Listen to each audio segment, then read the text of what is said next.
had stayed, turned down competitive offers elsewhere because of the way she ran a team meeting and the way she remembered people's names and their kids' names and what they were working through personally, and never once made a show of remembering. That's the thing about that kind of value. It's invisible until it's gone. Kevin had looked at her department and seen a cost line with room to optimize. He'd seen a salary, her salary specifically, that he'd rather redirect. He'd seen a woman who'd been there long enough to have opinions, which, in Kevin's framework, translated roughly to resistant to change. He had not seen the filament holding everything together. He didn't know what to look for. Brittany was 29. Articulate, genuinely talented in certain ways that mattered in a presentation room. Margaret had nothing against Brittany. Not one thing. What she had against was the decision, the casual, unconsidered audacity of it. She'd been told on a Tuesday. In a meeting she almost hadn't attended because her calendar notification had arrived 30 minutes late. A glitch or something deliberate, she'd never been certain. Kevin had framed it as an exciting transition, a chance to evolve the department's energy. He'd used the word legacy in a way that was clearly meant to be kind and landed like a door closing. Margaret had kept both hands flat on the table, said nothing, gave him nothing, because she'd already understood something Kevin hadn't yet considered. She had 14 working days left on the company's clock, and every single one of them belonged to her. But there was one thing about that boardroom nobody else had noticed, nobody except Margaret. What Margaret noticed in that boardroom had nothing to do with Kevin's words, or Brittany's nervous smile, or the way the HR director kept clicking her pen. It had to do with a chair, specifically her chair. The one she'd occupied at that table for 11 years, the one closest to the window, positioned exactly where the afternoon light didn't hit the screen during presentations. She'd learned that placement after one bad quarterly review where half the slides were washed out and unreadable. Small adjustment. Practical. Hers, Brittany was sitting in it, not maliciously. She couldn't have known. Kevin had simply gestured at the nearest open seat, and Brittany had taken it, crossing her ankles neatly and opening a fresh notebook with the specific energy of someone who has no idea they're standing in the middle of someone else's life. Margaret had taken a different seat, said nothing about it, noticed everything. That's the detail nobody else caught. Not the announcement, not the framing, not the careful HR language wrapped around a decision that had already been made weeks before this meeting was ever scheduled. The chair. The specific, unremarkable, completely symbolic chair. Because here's what that chair represented. 22 years of early mornings and late evenings. 11 years of sitting in exactly that spot, running exactly this department, making the decisions that kept this company's numbers defensible in front of people far above Kevin's current pay grade. That chair was evidence, and Kevin had handed it to someone else without a second thought. To understand what happened next, you have to understand the man who caused it. Kevin Larson had been CEO for 26 months. Before that, he'd run a mid-sized marketing firm in Austin that had grown impressively during a period when the industry itself was growing impressively, a distinction he never made when telling the story. He was tall, well-dressed, the kind of man who remembered your name at a party, but forgot your actual job by Monday. He genuinely believed he was good at reading people. This is important. He wasn't cynical about it, wasn't deliberately cruel. He'd built an entire self-image around being a visionary, a modernizer, someone who saw potential others missed. The tragedy of Kevin, and there is a specific kind of tragedy in men like this, is that he was occasionally right. He had made good calls. He'd hired two outstanding people in his first year who delivered real results, but his pattern, the one hiding underneath the wins, was this: he consistently mistook visibility for value. Whoever spoke loudest in the room, whoever dressed the part, whoever used the current vocabulary of leadership, that person got his attention and, eventually, his investment. The quieter someone was, the more capable, the more their work simply ran without drama or fanfare, the less Kevin registered them as essential. Margaret had been running without drama for 22 years. Looking at her salary, which was, by any honest measure, modest for what she delivered, he'd seen an opportunity to cut. He'd looked at her age, though he'd never say so out loud, and mentally filed her under a category he privately called legacy overhead. He'd seen Brittany at a conference 4 months earlier, sharp and ambitious and willing to take a risk on a new role, and something in his mind had clicked into place with the satisfying ease of a decision that feels like instinct, but is actually just bias wearing a better jacket. He'd told himself this was strategy. Brittany didn't know any of this. That matters. She'd been offered a real opportunity, had said yes in good faith, and arrived on that Tuesday prepared to work hard and prove herself. She had no way of knowing the role had been shaped around replacing a specific person. Kevin hadn't told her that part. Kevin had also not told the department. The meeting had been framed as an organizational evolution. His word, again, with Margaret transitioning to a consultancy capacity that didn't actually exist in any budget document anyone could locate afterward. It was the kind of language designed to make a removal sound like a promotion, and it worked well enough in the room, where most people were too surprised to push back immediately. Most people. Margaret had heard the words consultancy capacity and understood, with complete clarity, that she'd just been let go, gently, publicly. With a smile and a slide deck, she hadn't flinched. Kevin had watched her face for a reaction. They always do, the people who deliver news like this, because some part of them needs to see the wound land. He got nothing. Not a tremor, not a tightening around the eyes, not the particular stillness of someone fighting tears. What he got was a woman who looked, if anything, mildly thoughtful. Like someone considering a minor change to a grocery list. He'd taken that as acceptance. He was wrong about that too. Now, I want to pause here for a second, because what Margaret did over the next 14 days is the kind of thing that deserves your full attention. And if you haven't subscribed yet, do it right now, because this is the part of the story that most people never see, the quiet part, the part that happened entirely off Kevin's radar, the part that changed everything. You already suspect where this is going, but you don't know what she did in those 14 days. And that part? That's the whole story. She sat in her car for exactly 11 minutes before she started the engine, and in those 11 minutes, she made 3 decisions that would change everything. Not emotional decisions, not reactive ones, the kind that come from a place so quiet inside a person that most people never find it. Because most people, when they've just been publicly replaced, are too busy feeling it to think inside it. Margaret wasn't. Most people, the first thing she felt, sitting in that parking garage with the engine off, and both hands in her lap, was something she hadn't expected. Not rage, not humiliation, something cleaner than both. Something that felt, if she was being precise about it, almost like relief, because she'd been watching Kevin for 26 months. She knew what kind of man he was. And somewhere in the back of her mind, not consciously, not as a plan, just as a quiet awareness she hadn't fully named yet, she'd known this moment was approaching. You can feel a dismissal, forming the way you feel weather changing.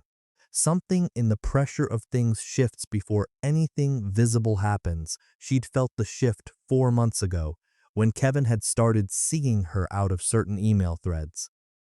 Small ones. Operational details she'd always been looped in on, quietly removed from the chain without explanation. She'd noted it, said nothing, filed it in a part of her mind she kept specifically for patterns. Patterns are everything. Kevin operated on instinct and optics. Margaret operated on patterns. The second thing she understood, sitting in that car, was that the next 14 days were not a countdown to an ending. They were a runway. And what she did on that runway, how she moved, who she spoke to, what she chose to leave behind, and what she chose to carry, would determine everything that came after. Most people, when they're let go, spend their final days in one of two ways. They either check out completely, running the clock down in a fog of quiet resentment, doing the minimum, already mentally gone, or they overcorrect, trying to prove something, working harder than ever, hoping someone notices and reverses the decision. Margaret was going to do neither. What she was going to do required a specific kind of discipline. The discipline of appearing completely normal while being entirely purposeful, of walking back into that building tomorrow morning with the same expression, the same pace, the same coffee order, while quietly doing the most important work of her entire career. Here's what she knew that Kevin didn't. Relationship building over 22 years doesn't live in a filing system. It lives in people, in the specific trust that accumulates when you show up over and over and do what you said you'd do. That kind of trust isn't transferable on an org chart. It can't be reassigned with a memo. It belongs to the person who built it, and it follows them when they leave. Beyond that, she knew something about her industry that Kevin, with his 26 months in his Austin marketing firm, didn't have the context to understand. Her field was smaller than it looked from the outside. The people who mattered, the clients, the partners, the senior contacts at 3 competing firms, they all knew each other, they all talked, and several of them had her personal number, not the company number, hers. The third decision she made in those 11 minutes was the most important one. She decided what she wasn't going to do. She wasn't going to tell anyone inside the company what she was thinking. Not her closest colleague, not the team member who'd been with her for 9 years, not anyone. Not because she didn't trust them. She did, deeply. But because the most powerful thing she could carry into the next 14 days was the appearance of someone who had accepted the situation. Kevin needed to believe she was processing, adjusting, possibly wounded. She was going to give him exactly that impression. This is the part that's hardest to explain to people who haven't lived it, the particular strength it takes to be completely still on the outside while everything inside is moving fast and with total intention. It looks like passivity. It looks like acceptance. It looks to someone like Kevin like exactly what he expected, a woman absorbing a disappointment. Taking it quietly, what it actually is camouflage. She'd learned this the same place she'd learned most things that actually mattered. Not in a boardroom, not in a leadership seminar, but through years of watching what worked and what didn't. Through watching Gary enjoy his promotion while she quietly built thrice new client relationships he'd take credit for later. Through watching the restructure of 2019 absorb her programs while she documented every process, every contact, every system she'd built into a personal archive nobody knew existed. Preparing for this moment without knowing it, that's what those years had actually been. The parking garage was dim and smelled faintly of exhaust and concrete. One overhead light buzzed above her car, a low, persistent hum she noticed suddenly and then couldn't stop noticing. She sat with that sound for a moment. Let it be there. Then she picked up her phone and opened her contacts. Scrolling to a name she hadn't called in 2 years, she found it immediately. A woman named Sandra Okafor, who ran operations at a firm across town and had offered Margaret a senior role in 2022 that Margaret had at the time declined out of loyalty to a company that was now handing her chair to someone else. Sandra answered on the second ring. "I was wondering when you'd call," Sandra said. Margaret smiled. First time all day, 14 working days remained on the calendar. Every single one of them was needed. Margaret walked back into that building the next morning at the same time she always did, carrying the same coffee, wearing the same expression she'd worn for 2 decades. Nothing about her suggested a woman who'd spent the previous evening on 3 carefully chosen phone calls. Nothing telegraphed the conversation with Sandra, or the 2 that followed it, or the notes she'd written in a fresh notebook she'd bought specifically for this. Not her work notebook, a personal one kept in her bag and never left on her desk. She moved through the lobby, badged in, rode the elevator to her floor, and smiled at the receptionist by name, completely normal, except her eyes were doing something different. Quieter, more deliberate, the kind of eyes that aren't taking in a room the way they usually do, scanning for what needs attention, what needs fixing, what's off, but instead filing everything away. Cataloging, the way you look at a place when you already know you're leaving it. She wasn't the only one who'd noticed something had shifted. Her team had known before the official announcement. That's almost always how it works. The people closest to the work feel the change in pressure before any words are spoken, the way animals feel a storm before the clouds arrive. A calendar restructured without explanation. A meeting that Margaret wasn't copied on. The particular quality of Kevin's attention suddenly moving elsewhere. They'd felt it. And when the announcement came, it didn't land like a surprise. It landed like a confirmation. I wasn't in those conversations, but I know exactly what was said. The first conversation happened in the break room between a man named Daniel and a woman named Priya, 2 of Margaret's longest-serving team members, 11 and 9 years respectively. Daniel had worked for 3 managers before Margaret and described the experience once as learning what bad leadership looks like up close so you know the real thing when you find it. Priya had turned down a role at a competitor 18 months ago, a role that paid 14% more because she decided the culture here, specifically on this floor, specifically under this woman, was worth more than the difference. They stood by the coffee machine with their voices low, the way people talk when the words are serious and the walls feel thin. "She's not going to say anything," Priya said. Statement, not question. She already knew, Daniel nodded. "She never does. That's not how she handles things." "So what do we do?" That question, small, practical, spoken into a break room on an ordinary Wednesday morning, was the beginning of everything. The second conversation happened in the corner of the office, closest to the window, the spot where the open plan layout created a natural alcove that people instinctively used for things they didn't want overheard. 2 more team members, James and a woman named Cora, who joined the department 4 years ago as a junior analyst and grown, under Margaret's specific and deliberate mentorship, into someone 3 levels above where she'd started. Cora hadn't said much when the announcement was made. She'd gone quiet in the way that particular people go quiet. Not from shock, but from the fast, private calculation happening behind her eyes. By the time she reached James at the window alcove, she'd already done the math. "I've been here 4 years," she said. "Every single thing I know, she taught me." James looked at her. "I know. Then you know what I'm thinking."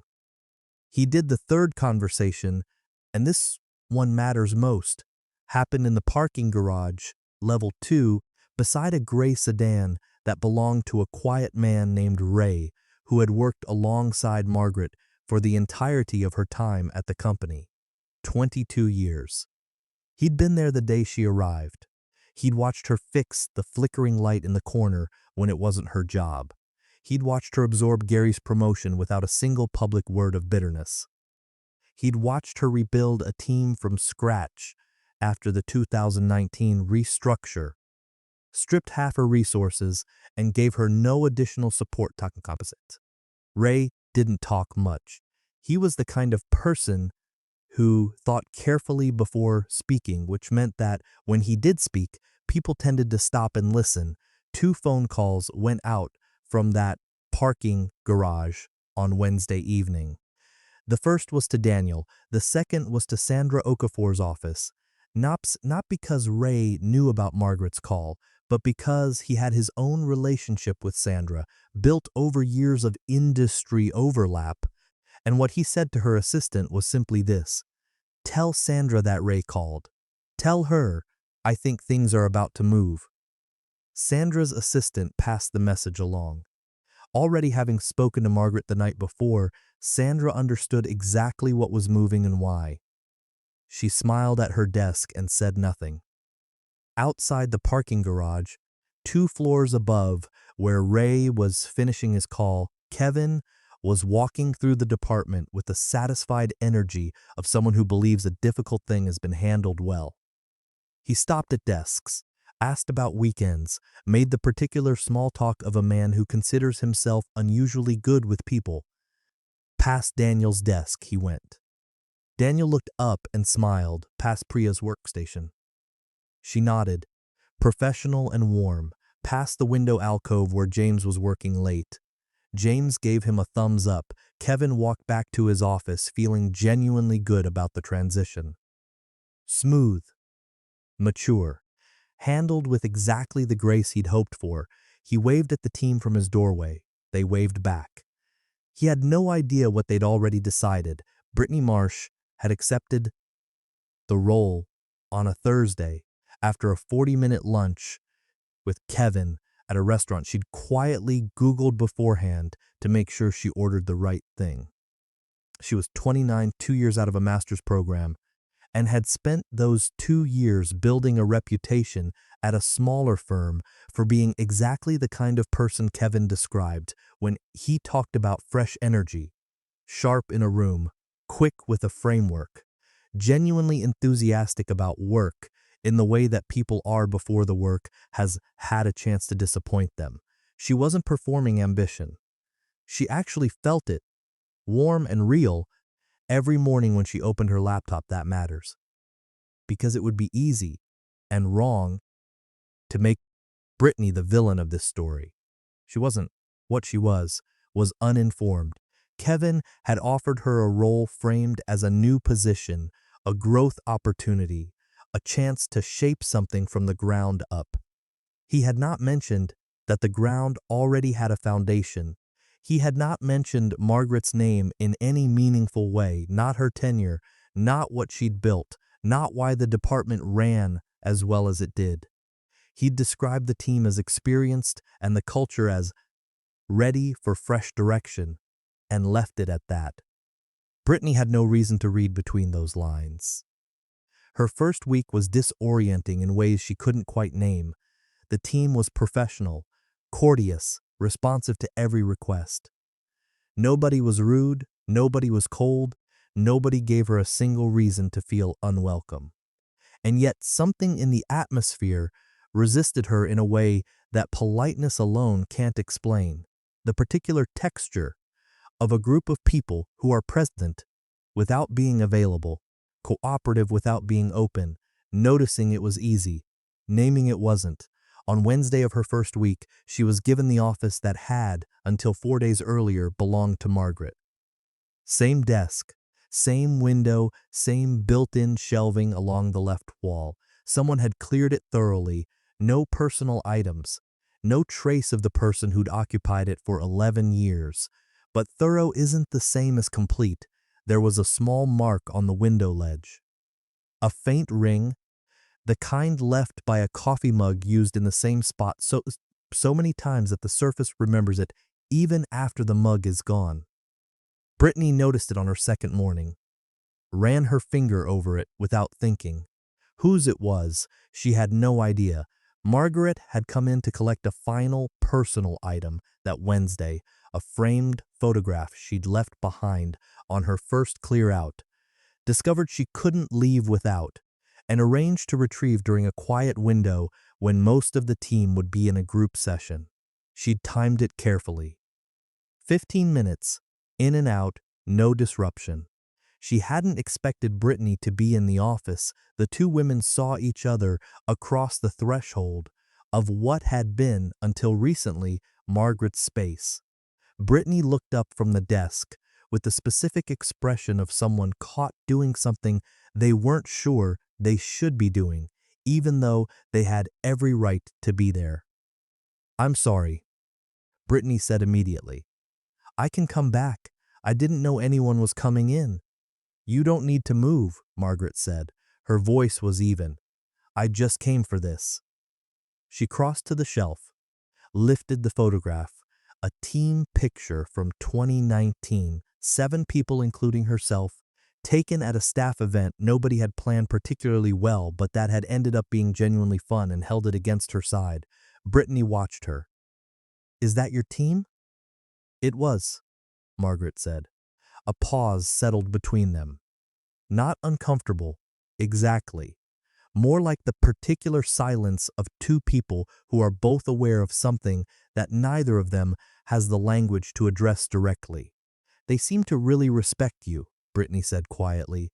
"I can feel it. I don't know how else to put it." Margaret looked at her then, really looked. Took in the 2 new badge clipped to Brittany's jacket, the fresh notebook open on the desk, the careful posture of someone trying very hard to get something right without being entirely sure what right looks like here. Someone who'd been handed a situation she hadn't fully understood and was doing her genuine best inside it. That's what Margaret saw. "Work hard," Margaret said finally. "Listen more than you talk, especially in the first 6 months. And if something doesn't make sense to you, ask Daniel. He'll tell you the truth." Brittany blinked. "Okay, thank you." Margaret nodded once and left. Down the hallway she walked, at the same pace she always did, photograph under her arm, face giving nothing away. Past the break room where Daniel and Priya were refilling their coffees. Past the window alcove where James was on a call. Past the reception desk where she'd smiled every morning for 22 years. She pressed the elevator button, waited. And standing there in that hallway, in the specific quiet between one chapter ending and whatever came next, Margaret felt something she hadn't anticipated, hadn't prepared for. Not anger at Brittany. She'd examined that possibility and found it empty, not triumph either.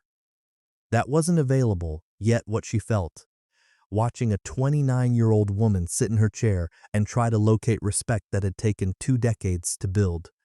What settled in her chest, quiet and unexpected and entirely honest, was grief. Not dramatic, not self-pitying, just grief. Plain and true in hers. Into the elevator she stepped. The doors closed, 4 floors. She allowed herself exactly that long to feel it. Then she took out her phone and opened Sandra's number. There was work to do.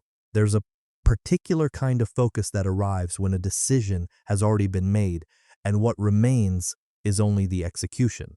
Margaret had felt it before. Not often, but enough times to recognize it when it settled over her. It felt like stillness, but it wasn't passive. It was the stillness of a room before something precise and deliberate happens inside it. No wasted motion, no second guessing. Just the next step, and then the one after that, moving in a direction she'd already chosen and wasn't going to be talked out of. Every evening of those 14 days, it was there. Her kitchen table was where she worked after hours. Had always been, long before any of this. A round table, 4 chairs, positioned near the window that faced the backyard. She'd eaten alone at that table more nights than she could count, working past dinner, trading the television noise other people used to fill a quiet house for the specific silence of concentrated thought. It suited her, always had. By the third evening after the announcement, that table had become something else entirely. A notepad sat at the top left corner, the personal one, not the work one. Beside it, her phone, screen up. To the right, a coffee mug she kept refilling without really tasting. And in her head, a list she hadn't written down anywhere because some lists are safer as memory than as evidence. 11 names, each one chosen deliberately. The first call had already been made. Sandra answered on the second ring.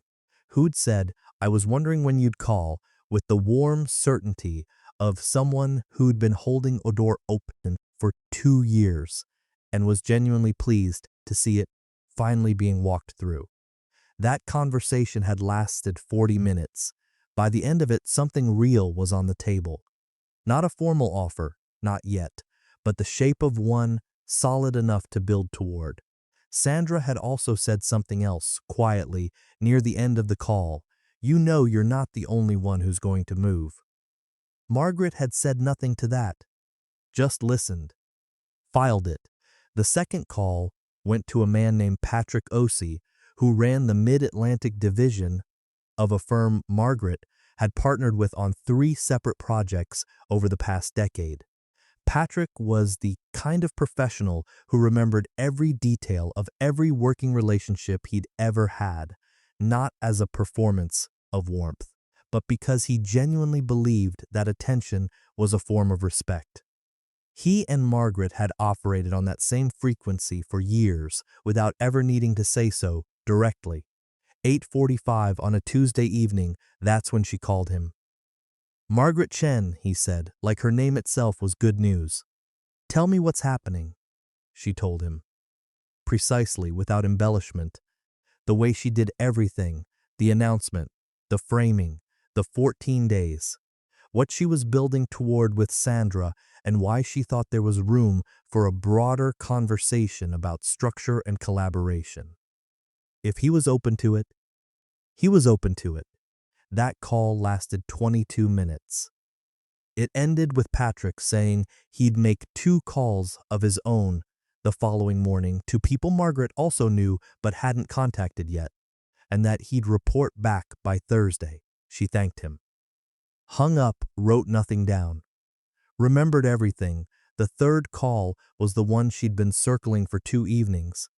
Picking up her phone and setting it back down, not from doubt, but from the particular weight of a conversation she knew was going to matter. A woman named Claire Voss, who directed operations at a firm across town and had 2 years ago slid a business card across a dinner table at an industry event, and said, quietly enough that only Margaret could hear, "When you're ready for a room that actually deserves you, call me." Margaret had kept the card, tucked it into the back of a notebook, the old work one, the one she still had at home, and hadn't looked at it directly in 2 years, though she'd known exactly where it was every single day since. On the back of her own business card, that same night, she'd written Claire's name in her handwriting. A small act of intention she hadn't fully understood at the time. She understood it now. Claire answered on the third ring. There was background noise, a restaurant or something like it, and then the sound of footsteps moving somewhere quieter, a door, and then silence. "I hoped this call was coming," Claire said. "I should have made it sooner," Margaret said. "You made it at the right time." A pause. "Are you okay?" That question.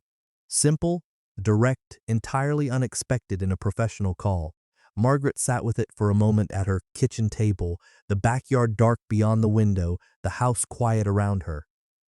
"I'm focused," she said finally. Honest answer. Claire laughed softly. "That's better than okay. That's dangerous." They talked for 31 minutes. What came out of that conversation was more than Margaret had anticipated. Not just interest, but a specific opening, a role being quietly restructured at Claire's firm that hadn't been posted publicly yet and wouldn't be for another 3 weeks. A role that, Claire said carefully, had been shaped with someone like Margaret in mind. Because Claire had watched the industry long enough to know that people like Margaret became available exactly once, and you either moved fast or you spent the next 5 years explaining why you didn't. Margaret ended the call at 10:47, sat at her table for a moment in the quiet. Remember the name she wrote on the back of that business card 2 years ago. It's about to matter. While Margaret sat at her kitchen table making calls that would quietly reshape the next chapter of her career, Kevin Larson was having what he privately considered a very good week. He'd handled the transition, in his own estimation, with exactly the right balance of decisiveness and sensitivity. He'd made a necessary organizational change, framed it professionally, and moved forward without drama. The team had taken it well. No resignations, no confrontations, no uncomfortable silences in the hallway that he'd had to navigate. Margaret had been, if anything, impressively gracious about the whole thing. He'd expected at least some friction. He'd gotten none. He took this as confirmation that he'd read the situation correctly. On Wednesday, he'd had lunch at a restaurant called Ardmore, 12 blocks from the office, where the tables were spaced far enough apart for a real conversation, and the staff knew his usual order before he sat down. He went there for meetings that were meant to feel significant, a deliberate choice, though he'd never have described it that way. The setting did work. The words couldn't always do on their own. His guest that afternoon was a board member named Richard, who oversaw operations and had a habit of asking direct questions in a tone that suggested the answer had better match his expectations. Kevin had ordered for the table without asking Richard what he wanted. Appetizers, a bottle of something mid-range that he described as excellent, a main course he recommended as though Richard's palate needed his guidance. Richard had let him do it, eating what arrived without comment, which Kevin read as approval. It was not approval. "Walk me through the staffing change," Richard said, midway through the main course. Kevin walked him through it. Fresh energy. Evolving the department. Bringing in someone with a modern skill set to take the team in a new direction. He used the word evolution twice and strategic 3 times, which was 2 and 3 times too many respectively, but Richard let that pass as well. "And the transition?" Richard asked. "Operationally, smooth," Kevin said. Margaret was very professional about it. Richard looked at him over his glass. "How long was she with the company?" 22 years. A pause. Richard set his glass down. "And her replacement has been in the industry how long?" "Brittany's been building her career for about 6 years. Strong trajectory, real energy in a room." Richard nodded slowly, in the way that certain experienced people nod when they've heard enough to form an opinion, but have decided not to share it yet. Kevin, who prided himself on reading people, did not read this correctly. He saw the nod and felt it as agreement. Dessert he ordered without asking if Richard wanted any. The afternoon continued in the same register. Kevin talking, Richard listening. The gap between what Kevin believed was being communicated and what Richard was actually taking in growing wider with every course. By the time the check arrived, Kevin felt genuinely good, energized, the kind of clean, forward feeling that follows a decision you've convinced yourself was the right one. He walked back to the office in the thin autumn sun, jacket open, moving at the pace of a man who considers the hard part handled. Back at the office, the department was quiet in the way. Departments are quiet when something significant has shifted, but nobody is ready to say so publicly yet. Kevin moved through it with the comfortable ease of someone who has mistaken surface calm for actual calm. He stopped at Priya's desk and asked about a project timeline. He checked in with James about a client deliverable. He said something encouraging to Brittany, who looked up from her desk with the focused expression of someone working hard to orient herself in unfamiliar territory. None of the texture underneath registered. That evening, he got home at 6:45, earlier than usual, which he noted with satisfaction as evidence of his own efficiency, and found his wife, Caroline, making dinner in a kitchen that smelled of garlic and something roasting. He set his bag down, loosened his tie, and stood at the kitchen island with the expansive ease of a man who has had, by his own measure, a successful day. "Good week," he said. Carolyn glanced up from the cutting board. "Yeah? Handled that transition I told you about. Team took it well. Had lunch with Richard. I think he's on board with the direction." He opened the fridge, found nothing he particularly wanted, closed it again. "The hard part's over." Caroline said "good" in the tone of a woman who has learned across many years of marriage that certain statements from certain people don't require a response so much as an acknowledgement. She went back to her cutting board. Kevin took the acknowledgement as agreement. He poured himself a drink, moved to the couch, and spent 40 minutes reading through industry newsletters on his phone with the satisfied distraction of someone whose mental inbox is temporarily clear. He felt, in the specific language of his own internal narration, ahead of the curve. Across town, Margaret's kitchen light was still on. Patrick Osei had just sent her a message with 2 names she hadn't expected. Contacts in a corner of the industry she hadn't yet reached. People who, Patrick said, had been asking about her specifically for reasons that would become clear when she called them.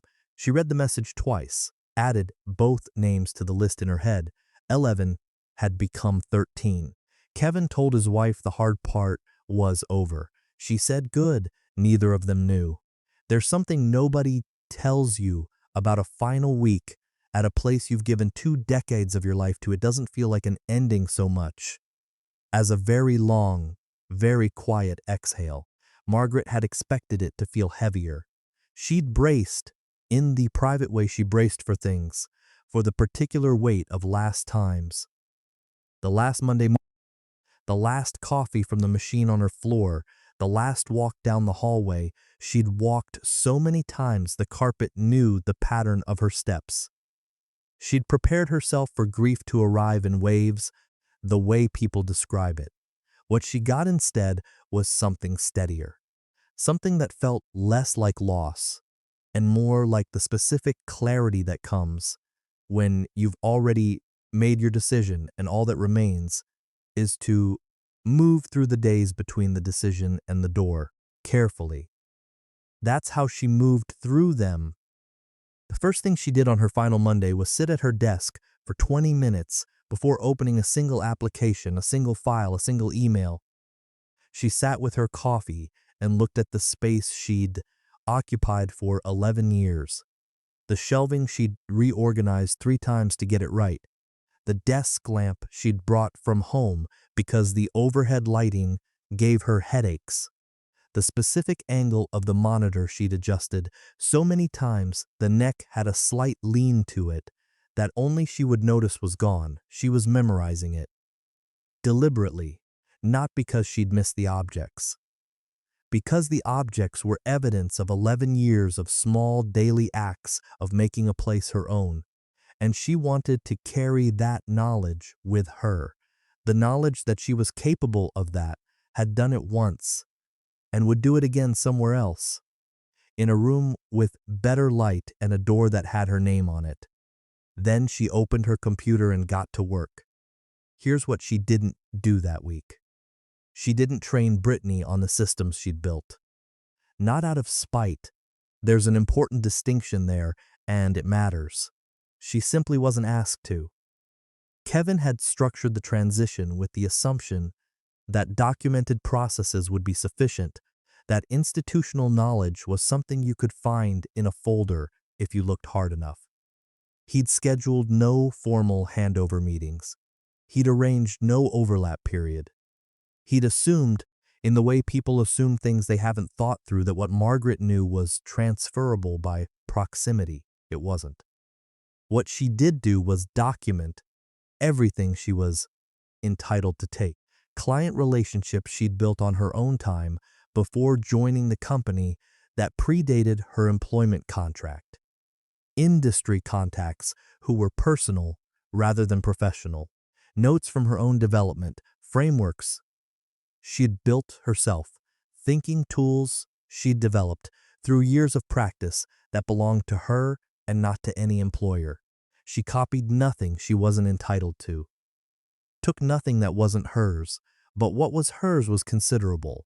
By Wednesday, the box had appeared on the corner of her desk. A standard moving box, the kind the building kept in a supply closet for exactly this purpose. A detail Margaret had always found quietly melancholy, that companies planned for departures the way hotels planned for checkout. She'd retrieved it herself, carried it to her desk without ceremony, and begun the slow process of deciding what goes, what stays. The photograph of the 2019 team, already retrieved, already home, sitting on her kitchen counter where she could see it from the table where she'd been making her calls every evening. The desk lamp, hers, came with her, goes with her. A small succulent on the windowsill that had survived 11 years of occasional neglect, and therefore had, in Margaret's private estimation, earned its place in whatever came next, a card. Handwritten, given to her by a junior team member named Aisha 3 years ago after a particularly difficult project quarter, that said simply, "I didn't know work could feel like this. Thank you for showing me." Margaret had kept it in the back of her top drawer. She hadn't looked at it often, but she'd always known it was there. That card went in the box. First, everything else. The files, the industry publication she'd collected, the spare cardigan she kept for cold days, was evaluated with the same quiet precision she brought to everything. Useful, goes. Sentimental but heavy, stays. Replaceable, leave it, one box. That was all. She'd have been embarrassed once by how little it was, how 22 years compressed into something a person could carry with one arm. Not embarrassed now. She understood that the things that actually mattered from those 22 years weren't in the box. They were in the 13 names on her mental list. In Sandra's open door, and Claire's waiting roll, and Patrick's 2 new contacts who'd been asking about her specifically. In the quiet decisions being made in break rooms and parking garages, by people who'd chosen, without being asked, to follow. Her last morning was a Thursday. She at the same time she always did, badged in one final time, felt the familiar resistance of the reader, the small delay before the light turned green, a detail she'd never consciously noticed until it was the last time. Said goodbye to the receptionist by name and by her daughter's name, because Margaret remembered that too. Rode the elevator to her floor, picked up the box, walked out. She didn't stop at any desks. Didn't make a speech, didn't send a farewell email to the full department, didn't do any of the things that departures are supposed to involve. She'd said what needed saying to the people who needed to hear it. In quieter moments, over the course of the week, the parking lot was cold. She put the box in her trunk, closed it, and stood beside her car for a moment in the thin morning air.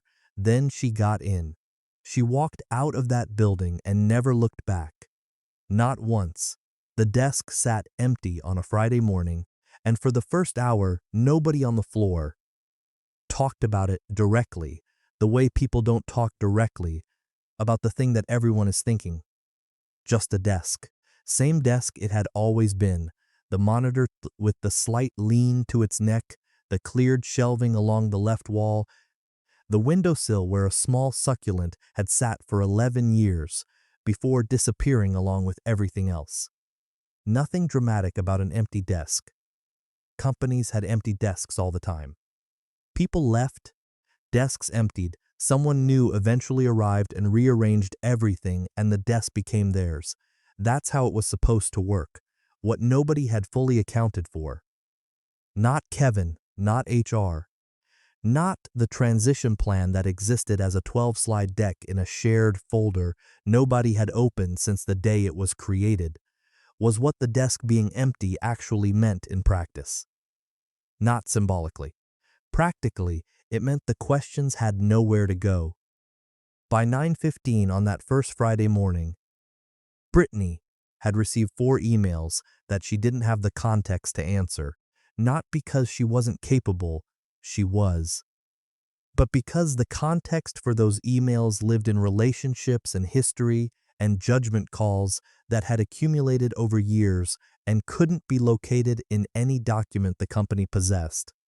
One was from a client named Howard who had worked exclusively with Margaret for 6 years, and whose opening line was simply, "Margaret, quick question on the Henderson account," followed by a reference to a conversation from 8 months ago that Brittany had no record of because the record lived in Margaret's memory, and Margaret's memory had walked out of the building with her the previous morning. Brittany forwarded it to the general account and flagged it as urgent. Nobody picked it up for 3 hours. The second email was from a vendor contact referencing terms that had been verbally agreed during a 2021 negotiation that Margaret had handled personally. The terms weren't in any contract document because they'd been established as a goodwill arrangement, the kind of arrangement that exists entirely on the strength of a relationship between 2 specific people and evaporates the moment one of those people is no longer in the picture. Brittany read it twice, then a third time. Then she walked to Daniel's desk. Daniel was typing when she arrived, and he looked up with the particular expression of someone who had been expecting this visit since approximately 9 o'clock that morning. "The vendor email," Brittany said. "Do you know anything about a 2021 arrangement with Kellner Supply?" Daniel knew quite a lot about the 2021 arrangement with Kellner Supply. He also knew that what he knew was what Margaret had told him, and that what Margaret had told him was a fraction of what Margaret actually knew, because that was how Margaret operated. She shared what people needed and kept the rest organized in a mind that had spent 22 years building a filing system no company server could replicate. "A little," Daniel said carefully. "I can tell you what I know. It might not be everything." Brittany nodded, sat down across from him, took out her notebook. What followed was the first of what would become, over the next several weeks, a series of conversations that shared a particular and increasingly uncomfortable quality. The answer to almost every question of substance led, eventually, back to Margaret. A process that needed clarification. Margaret had built it. A client relationship that needed context. Margaret had established it. A decision from 2 years ago that was now affecting a current project. Margaret had made it for reasons that made complete sense at the time and were entirely invisible to anyone who hadn't been in the room. The institutional memory of an entire department, it turned out, had been living in one person. Kevin spent that Friday in back-to-back meetings, which was his standard Friday configuration, and which meant he didn't walk the floor until just after 4 in the afternoon. When he did, he saw what he expected to see: people at desks, screens lit, the general visual of a functioning workplace. Brittany was in her office, door open, working through something on her computer with focused concentration. He stopped at her doorway. "How's the first full day treating you?" Brittany looked up. There was something behind her eyes that wasn't quite stress and wasn't quite panic, but lived in the neighborhood of both, the expression of someone who has spent an entire day discovering the edges of what they don't know. "Good," she said, "learning a lot." Kevin nodded, satisfied. That's exactly what this phase is supposed to feel like. He moved on. By the time Kevin left the building at 5:40, he had not learned about Howard's unanswered email. He had not learned about the Kellner supply arrangement or the 3 other vendor relationships that had quietly surfaced by mid-afternoon as similarly dependent on Margaret's personal history with the contacts involved. He had not learned that Daniel had spent 2 hours of his workday fielding questions he could only partially answer, or that Priya had quietly begun documenting everything she knew about 6 key processes, because she'd already handed in her resignation and wanted to leave something useful behind Pooks for Brittany, who wasn't responsible for any of this. Priya's resignation, he hadn't learned about that either. Into his car he got, drove home, told Caroline it had been a productive week. The department floor was just quiet behind him. The way things are quiet when the weight of something is still settling, when the full consequence of a decision is only just beginning to make itself known. What happened next isn't a story anymore, it's a record, but that was just day 1. Nobody had looked at the Q3 numbers yet. What followed over the next 9 working days was not a dramatic walkout, not a coordinated protest, not anything that could be described as a scene quieter than that. More considered. The kind of thing that happens when people who are very good at their jobs decide, individually and for their own reasons, that they are no longer willing to do those jobs in a particular place under particular conditions. Each person made their own decision. Each person submitted their own letter, and each letter was professional, courteous, and entirely devoid of accusation, which made the collective weight of them, stacked eventually on Kevin Larson's desk, more devastating than any confrontation could have been. The record shows the following sequence of events. Daniel Reeves submitted his resignation on the Monday of the 2nd week, effective in 2 weeks, citing a new opportunity that aligns with my long-term professional goals. He'd been with the department for 11 years. His letter was 4 sentences long. He left a detailed handover document on the shared drive, covering every active project he owned, organized by priority and status, because that was the kind of professional he was. Even leaving, he did the work properly. Priya Sharma had already submitted hers on the previous Friday, quietly, to HR, before Kevin had even registered that anything was shifting. Her letter was 3 sentences. Her handover notes ran to 14 pages because Priya had spent her final days doing exactly what Margaret would have done, leaving the place better than the circumstances required her to. Kevin learned about Priya's resignation on Monday morning at the same time he learned about Daniel's. He received both notifications within 40 minutes of each other, which was the first moment. The comfortable certainty of the previous week began, very slightly, to crack. He told himself 2 people leaving in proximity was coincidence. Wrong about that. Completely wrong. By Tuesday afternoon, James Okoye had submitted his letter.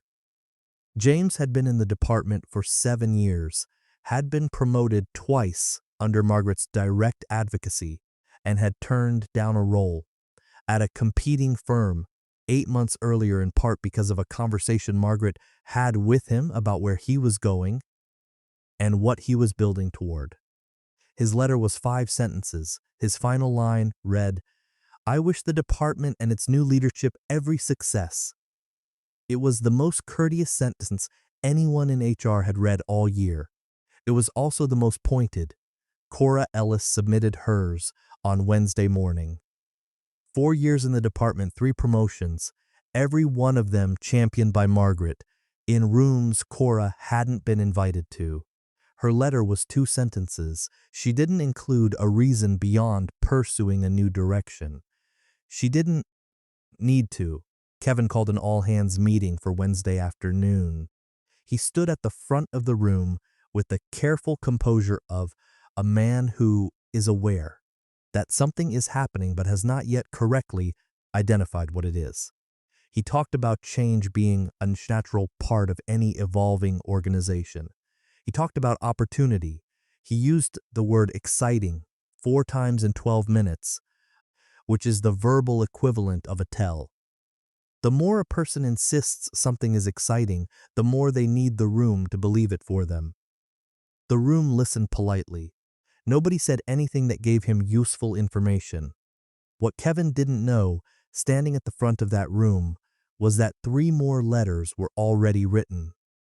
Ray, who had worked alongside Margaret for the entirety of her 22 years and who had made his decision in a parking garage the week before, had his letter ready and dated. 2 junior members of the team, both of whom Margaret had mentored personally, both of whom had been quietly contacted by Patrick Osie's network in the days following her departure, had theirs prepared as well. Thursday morning, all 3 submitted, within 2 hours of each other. Kevin received the notifications in his office just after 10. He sat with them for a moment that, by any measure, was longer than he'd have liked. 8 resignations in 9 working days from a department of 14 people. More than half the institutional knowledge of an entire operation. Walking out in professionally worded increments. The Q3 numbers, which someone had finally pulled on Wednesday evening, showed 3 client relationships already flagged as at risk. Relationships that had been stable for years and had, in the past 2 weeks, gone unattended in ways the clients had begun to notice and mention. The numbers were not good. Kevin called HR. HR called legal. Legal asked a question nobody had thought to ask during the original transition planning. Had there been a formal knowledge transfer process? There hadn't. Kevin then did something he hadn't done since he'd taken the CEO role. He called a board member first, before having a clear narrative ready. He called Richard. Richard listened to the summary without interrupting, which was not a good sign. Richard's silences were never neutral. How many people does that leave you with in the department? Richard asked when Kevin finished. Kevin told him another silence. I'll make some calls, Richard said, and hung up. Kevin set his phone on his desk and looked at the stack of resignation letters sitting in his physical inbox. HR had printed them, for reasons that felt in this moment almost deliberately archival. 8 sheets of paper, 8 courteous, professional, completely damning documents. He picked up the top one, read it again, set it back down. By Thursday afternoon, Kevin had lost 11 people. The board called an emergency meeting, and Margaret's phone rang. Margaret's phone rang at 4:17 on a Thursday afternoon, 3 weeks and 2 days after she'd walked out of a parking lot with 1 box and never looked back.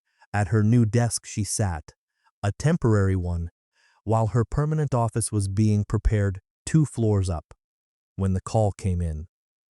The number was one she recognized immediately.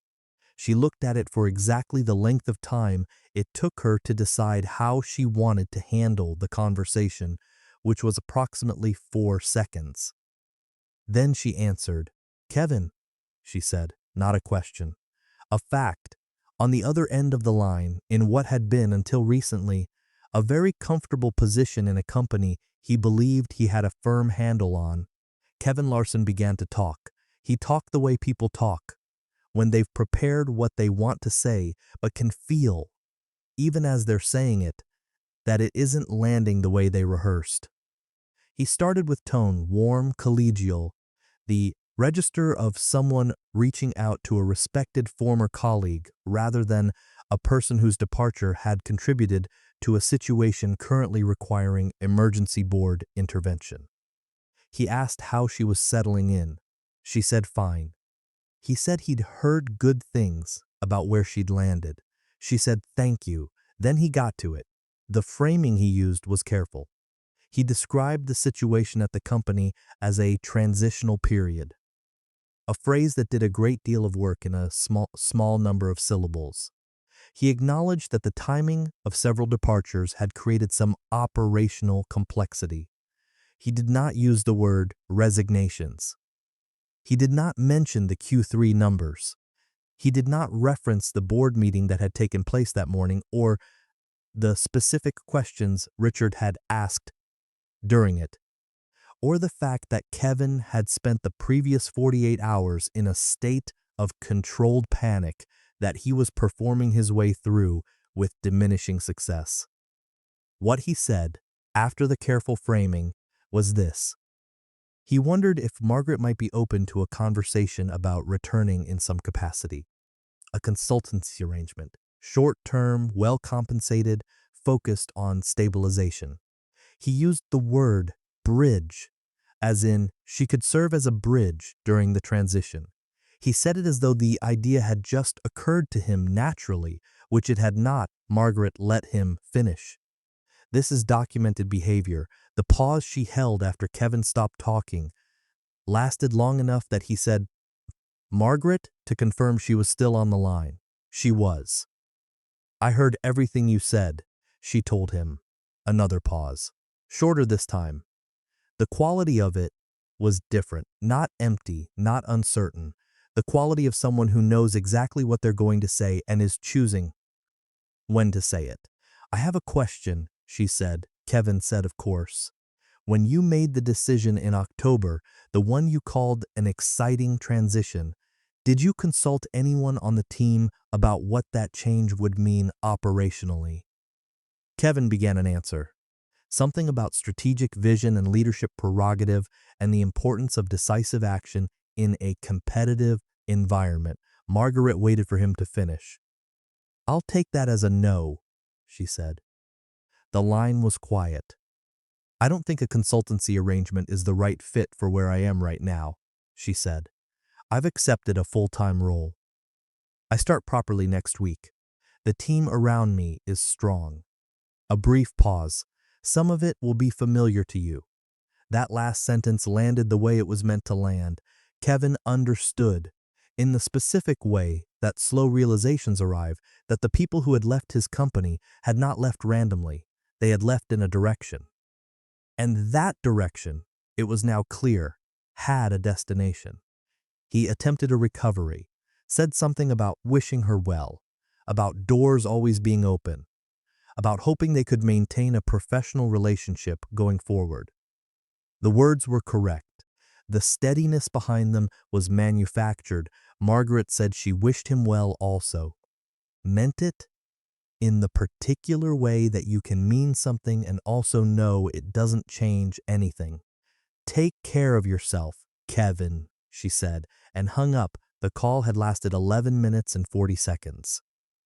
In that time, Kevin had offered her a lifeline she didn't need, revealed the extent of a situation he'd hoped to minimize, and confirmed everything she'd understood about him since the first month he'd walked into that building, talking about evolution and fresh energy and the exciting future of a company other people had spent decades.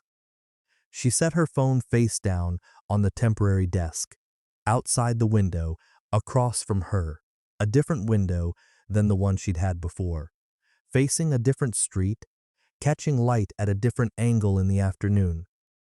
The city moved the way cities move, indifferent, continuous, entirely unbothered by the specific resolution of any one person's particular situation. She thought about Kevin, briefly, with something that wasn't quite sympathy and wasn't quite contempt, but lived somewhere in the measured space between them. He wasn't a monster. He was something more common and in some ways more damaging than a monster. He was a man who had never learned to see certain things and who would likely spend considerable time now paying for that specific blindness. Picking up her phone again, she opened her messages, timed 3 words to Sandra. It's done. Good. Sandra replied in under a minute with a single line, dinner Friday. My treat. Margaret set the phone down, and then she did something nobody expected. She laughed. Claire Voss had restructured the role quietly over the course of 3 weeks before Margaret had even accepted it formally. She'd done it because she'd been in the industry long enough to understand something that certain hiring managers never learn. That exceptional people don't fit roles, they reshape them, and the job of a good leader is to build the room before the person arrives, rather than squeeze the person into a room that was designed for someone smaller. By the time Margaret signed the offer letter, the position had been rebuilt around what she actually did best, with a scope that reflected 22 years of genuine expertise rather than a job description someone had copied from a template. The title was Senior Director of Operations, more accurate than anything her former employer had ever put on paper. That's what it was, by any honest accounting. She started on a Monday. The building was different from what she'd left, smaller overall, which meant the hallways felt deliberate rather than institutional, the kind of space where the architecture suggested that the people inside it mattered to whoever had designed it. Natural light came through actual windows, not the narrow strip of glazing near the ceiling that her previous floor had called windows while everyone politely pretended. Her new office had a door that closed, a real one, solid, with a handle that required intention to open, rather than the kind of glass partition that offers the visual of privacy without any of the substance. Her name was on the door by Wednesday. The team she inherited was smaller than what she'd managed before, 11 people versus the 14 she'd left behind. But 3 of those 11 were people she already knew. Daniel had started the previous week, brought in by Claire, on Margaret's quiet recommendation during one of their earliest conversations about structure. Cora had joined 2 days after Margaret herself, placed in a role that finally matched what she was actually capable of doing. Ray had arrived on the same Monday as Margaret, had walked through the lobby at the same time without planning it, and they'd ridden the elevator together in the comfortable silence of 2 people who don't need to narrate what they're doing to each other. He'd held the door. She'd nodded once. That was enough. The remaining 8 were people Margaret hadn't worked with before, which was, in its own way, a relief. Fresh relationships unloaded by the weight of everything that had happened.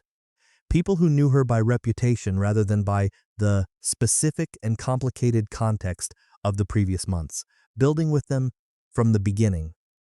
That was one of the things she did best. On her 3rd day, a junior analyst named Marcus came to her office, knocked, waited, came in when invited, and asked if she had 15 minutes to look at something he'd been working on. He'd tried to get feedback on it twice before she arrived and had been redirected both times to someone who hadn't had the context to help him. Margaret looked at what Marcus had built. Good. Genuinely, structurally good, with one significant gap in the methodology that he hadn't caught because nobody had given him the tools to catch it yet. She spent 40 minutes with him instead of 15, showed him the gap, explained not just what was wrong but why it mattered and how to think about it differently going forward. When Marcus left her office, he had the particular expression of someone who has just been given something they didn't know they needed and can already see how it changes everything. Back he came the next day with a revised version. Better. Noticeably. Better. That Thursday, Claire stopped by Margaret's office in the late afternoon, coffee in hand, the easy manner of someone who leads with confidence rather than authority. She sat across from Margaret without the particular performance of a check-in. No agenda. No assessment energy. Just 2 people who respected each other having an honest conversation. "How's the first week feeling?" Claire asked. Margaret considered the question properly. "Like the right fit," she said, "which I haven't said about a job in longer than I'd like to admit." Claire smiled. "We built it to be." Outside Margaret's office, the floor operated with the specific hum of a team that was functioning well, not perfectly, not without friction, but with the productive friction of people who were genuinely engaged with what they were doing and trusted the environment enough to say so when something wasn't working. It was a sound Margaret had cultivated before in a different building and had learned to recognize as the thing worth protecting above almost everything else. She was protecting it again. Sandra's dinner on Friday had lasted 3 hours, which was 1 hour longer than either of them planned and exactly the right length. They'd talked about the industry, about what had happened, about what was next. At one point, Sandra had asked what Margaret felt when she thought about her former employer now. Margaret had taken a moment. "Grateful," she said finally. Sandra raised an eyebrow. "If he hadn't done what he did when he did it," Margaret said, "I'd still be there, doing the same work, for the same salary, in the same building." She set down her glass. "He did me a favor. He just didn't mean to." Sandra laughed. Margaret smiled. Back at the old building, Kevin was learning something very slowly and very publicly. 6 weeks after Margaret Chen walked out of a parking lot with one box and never looked back, the Q3 numbers were presented to the board on a Tuesday morning. The presentation lasted 22 minutes. Richard sat at the head of the table with the particular stillness of someone who has already seen the document and is now watching to see how its author handles delivering it. 2 other board members asked questions that were in the specific way of board questions. Not really questions at all, but statements of concern dressed in the grammatical clothing of inquiry. Kevin answered each one with the careful fluency of someone who has rehearsed the answers and knows, even as he delivers them, that the rehearsal is showing. The numbers told a story he couldn't reframe. 3 client relationships, Howard's account among them, had been formally flagged as at risk. 1 had already moved. A company called Feltham and Associates, which had maintained a contract with the firm for 9 consecutive years, had quietly and without drama transferred its business to a competitor in the 3rd week of the previous month. The decision had been communicated in a single-paragraph email to the general account, addressed to no specific, which was its own kind of message. Feltham had worked directly with Margaret for 7 of those 9 years. The operational disruption caused by the departures had been partially documented in a report HR had prepared at the board's request. The report noted, in the careful language of professional documentation, that the transition had resulted in significant loss of institutional knowledge and temporary degradation of key client-facing processes. Temporary was doing a great deal of work in that sentence. Nobody around the table said so out loud. The word sat there anyway. Kevin had brought a revised transition plan. 14 slides. A new hire had been brought in to cover 2 of the vacant roles, and 2 internal candidates had been promoted to cover 3 others. Brittany had, to her genuine credit, worked extraordinary hours over the previous weeks, trying to absorb an impossible amount of context in an inadequate amount of time. None of this was her fault. The report noted that as well, in its careful way. What the revised plan couldn't account for was the nature of what had been lost. Replacing a headcount is possible. Replacing 11 years of a specific client, trusting a specific person enough to call her directly before filing a complaint, that's not. Replacing the particular judgment that comes from navigating 100 difficult situations in a specific industry over 2 decades, also not. Institutional memory cannot be rebuilt with a hiring plan, no matter how well structured, because institutional memory isn't a skill set. It's an accumulation. And accumulations take time. Time was the one thing Kevin didn't have. Brittany understood this better than anyone. She'd spent 6 weeks in a role that had been handed to her without the foundation it required, doing her best with what she had, which was considerable, but not equivalent to what had been there before. She wasn't failing, but she wasn't succeeding in the way the role needed her to succeed, which amounted to the same practical outcome from the board's perspective. On the Wednesday after the Q3 presentation, she updated her professional profile online for the first time since joining the company. She didn't tell anyone. She didn't need to. 3 recruiters contacted her within 48 hours. Back in the boardroom, the conversation about Kevin's leadership had shifted in register from the previous month. It had moved from the language of concern to the language of accountability, which is a specific and significant transition in any institutional context. Richard had used the phrase structural leadership review in a conversation with 2 other board members on the Wednesday afternoon, which was the kind of phrase that arrives in conversations like a weather system. You can feel what it means before anyone has said it directly. Kevin felt it.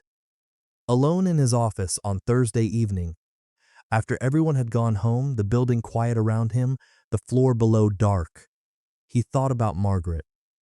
Not for the first time, but for the first time with something that approached honest reckoning rather than defensive reframing. He thought about the 22 years she'd given that building, the clients she'd carried, the systems she'd built, the people she'd developed, people who had then, with quiet and devastating loyalty, followed her out the door, because what she'd given them was worth more than what he'd offered to replace it with. He thought about the chair, not because he knew about Brittany sitting in it on that first Tuesday, not because anyone had told him that detail.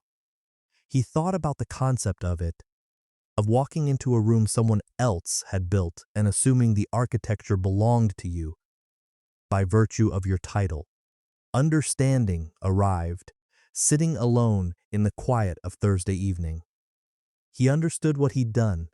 Understanding didn't fix it, didn't unring the bell, didn't bring back Feltham and Associates, didn't restore 11 years of client trust or 14 pages of Priya's handover notes or the particular way Daniel ran a team meeting or the 40 minutes Margaret had spent with a junior analyst named Marcus at a different building entirely. What it did was sit with him, heavy, specific. Entirely deserved. The board vote was scheduled for Tuesday. Kevin's spent the weekend making calls. Most went to voicemail. The board meeting on Tuesday morning began at 9 o'clock and was scheduled for 2 hours, which was 40 minutes longer than it needed to be. Built in for discussion, that extra time, there wasn't much.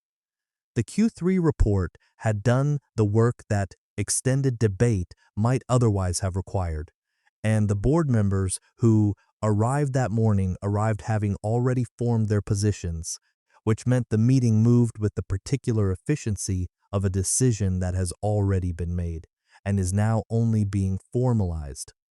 Richard called the session to order. The agenda was followed in sequence. There were no surprises, no procedural complications, no moments where the outcome felt genuinely uncertain. That was the most telling detail of all. Kevin had prepared remarks. He'd spent the better part of Sunday composing them, a case for continuity, a revised strategic vision, specific metrics he intended to hit by the end of Q1 that he believed demonstrated a credible path forward. The remarks were well constructed, coherent, the kind of thing that, under different circumstances, might have opened a real conversation. He delivered them. The board listened with the particular attentiveness of people who have already decided and are now allowing process to complete itself.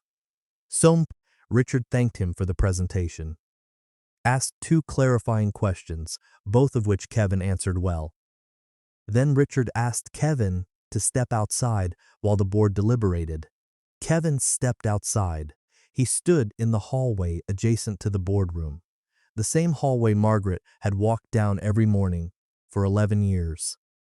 The same carpet, the same overhead lighting, the same door she'd passed through on the way to a seat that had, until recently, been hers, and waited for 14 minutes. 14 minutes. The door opened. Richard stood in the frame. His expression was the practiced neutrality of someone who has delivered difficult outcomes often enough to have developed a specific face for it. "Come back in," Richard said. Kevin came back in. The vote had been 4-1 in favor of a leadership transition. The single dissenting vote was noted in the minutes without comment. Kevin was informed that his role as CEO would conclude at the end of the current month, that a transition package had been prepared by legal and was available for his review, and that the company would be engaging an executive search firm to identify his successor. Professional. That's how the language stayed throughout. Nobody raised their voice. Nobody made accusations. Nobody said the word mistake or failure or any of the words that would have given Kevin something to push back against. The removal was conducted with the same courteous efficiency that the best resignation letters are written with. Not cruel, not warm, simply precise. A decision documented and delivered. Kevin asked if there was room for further discussion.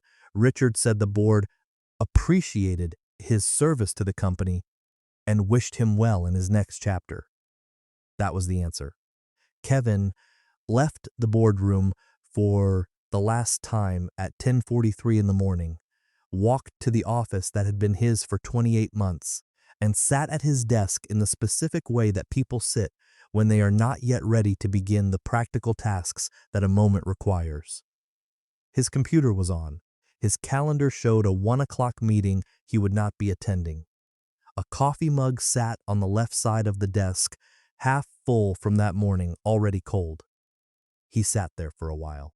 HR arrived at 11:15 with the transition documentation and a quiet, professional manner that suggested they had done this before and understood that efficiency in these moments was a form of kindness. Kevin signed what needed signing, asked 2 questions, received 2 answers. His personal items filled less than 1 box. He hadn't noticed that before. How little of himself he'd actually brought into the building over 28 months. How thin his physical presence in the space had been relative to his certainty about his own importance within it. The mug. A framed photograph. A book he'd meant to read and hadn't. A charging cable. That was the inventory of Kevin Larson's tenure as CEO, packed into a box that weighed almost nothing. Out the door he carried it himself. The search firm engaged by the board, a well-regarded firm that specialized in operational leadership for mid-sized companies, began preliminary conversations within the week. They produced an initial candidate brief that described the ideal profile in specific terms. Deep industry experience, demonstrated ability to build and retain high-performing teams, a track record of sustained client relationship management over multiple years. Every line of the brief, read carefully, described Margaret Chen. This was not lost on the board. On the Thursday following the Tuesday vote, during a debrief call between Richard and the search firm's lead partner, Richard paused mid-conversation and said something that hadn't been on the agenda. "Before we go further," he said, "does anyone have a current number for Margaret Chen?" The search firm partner made a note. Margaret, at that precise moment, was in her new office 2 miles across town. 40 minutes into a strategy session with her team that was running long because the ideas in the room were good and nobody wanted to cut them short. Her phone was face down on her desk. As it always was during working sessions, Richard's call didn't reach her until after 4. She listened to the voicemail once. She already had a better offer. She didn't need theirs. She never needed theirs. Standing beside her desk with her coat still on from a meeting that had run late, she listened to Richard's voicemail on a Thursday afternoon. Polite, thorough, the kind of message that takes care with its words because the person leaving it understands that the words matter and that the person receiving them will hear exactly what's beneath them, regardless of how carefully they're chosen. Richard asked if she'd be open to an exploratory conversation, said the board was in an active search process, said her name had come up. He didn't say how many times, but something in the phrasing suggested more than once. He wished her well regardless. She set the phone down, stood at her window for a moment.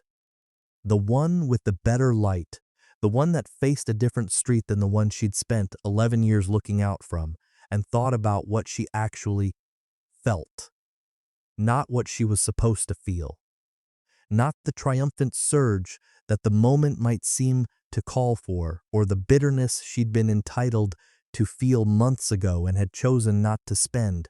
What she felt was something quieter than both. The record has been written. What's left is what it means. Here's what 22 years actually taught her.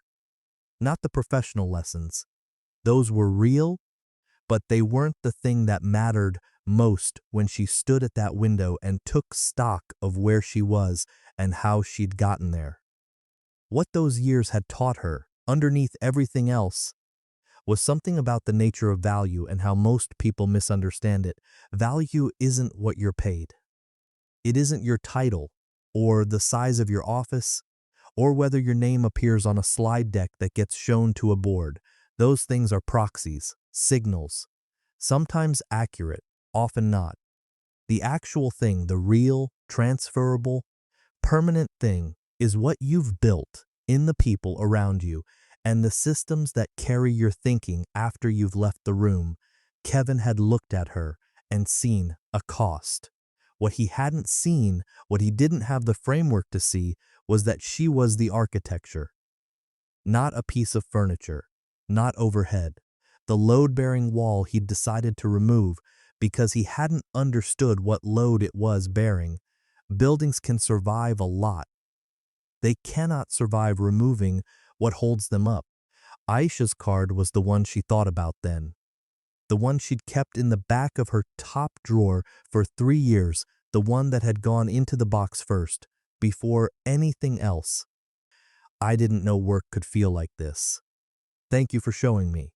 She'd kept it not because she needed the validation. She'd moved past needing that kind of reassurance long before Aisha had written it, but because it was evidence of the only thing that had ever actually mattered to her about the work. That she'd shown someone something real, that was the whole point. Had always been the whole point. Daniel came to mind next. 2 floors below her right now, running a Tuesday briefing with the particular quiet confidence of someone who had been given, over 11 years, every tool he needed to do exactly what he was doing. And Cora, who had walked into the department 4 years ago as a junior analyst and was now leading a project that 3 months ago she'd have said was beyond her. Except Margaret had known it wasn't, and had said so in rooms Cora hadn't been in. And Ray, who'd held the elevator door on her first morning and hadn't needed to say a word, because they both already knew. Marcus, too, who'd knocked on her door with something good and left with something better. These were the things she'd built. These were the things that had followed her out of a building and into a new one, not because she'd asked them to, but because that's what real investment does. It compounds quietly over time and eventually becomes something that belongs to the people who received it as much as to the person who gave it. Kevin had thought he was removing a salary line. What he'd actually been doing was dismantling an ecosystem. He just hadn't known enough to see the difference. She returned Richard's call on Friday morning, was gracious, specific, and clear. She thanked him for reaching out, told him she was settled in a role that was the right fit, and that she wasn't in a position to consider a move. Wished the search process well. Meant all of it, hung up. Made herself a coffee, stood at her window for a moment in the quiet of a Friday morning, the specific, valuable quiet of a person who is exactly where they're supposed to be, doing exactly what they're supposed to be doing, in a room that has their name on the door and light that actually works, and people down the hall who ask for her opinion first and then actually use it. The succulent from her old windowsill sat on the ledge of the new one, 11 years of occasional neglect, and it had survived everything. Aisha's card she picked up from her desk. Kept out now, not tucked away, and read it one more time the way you read something, not because you've forgotten it, but because it still means what it meant the first time. I didn't know work could feel like this. She set it back down. Remember what she packed in that one box on her last day? The card went in first. Now you know why. There's one thing I never told you about Margaret. She knew this was coming before Kevin ever walked into that building. She'd been quietly preparing for years. If that resonates with you, subscribe because the next story is even more powerful than this one.